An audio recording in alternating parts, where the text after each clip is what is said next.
Guys, papaliparin na natin itong eroplano natin, no.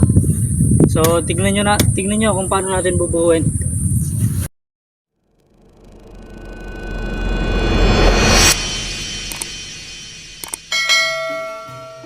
So panibagong araw, panibagong taon, panibagong papanoorin.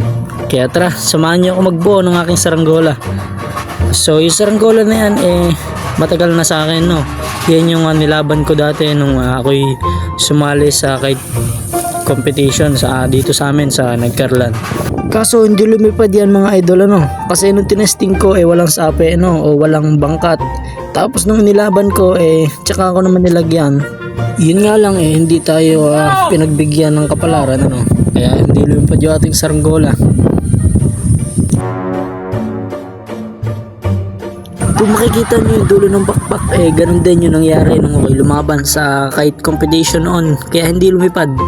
Kaya naman dahil hindi rin lumipad, nung aking tinesting ngayon, pinagbabaklas ko na mga idol. Mahal mo na. Nabali dito mga idol. Marupok na rin kasi. Pinagbabaklas na.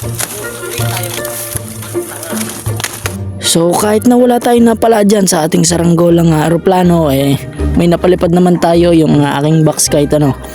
So dyan sa mga oras na yan pauwi na kami ng mga kasama ko, ano. Tapos dyan naghugas muna kami dahil napakaputik dun sa aming pinagpapaliparan, ano.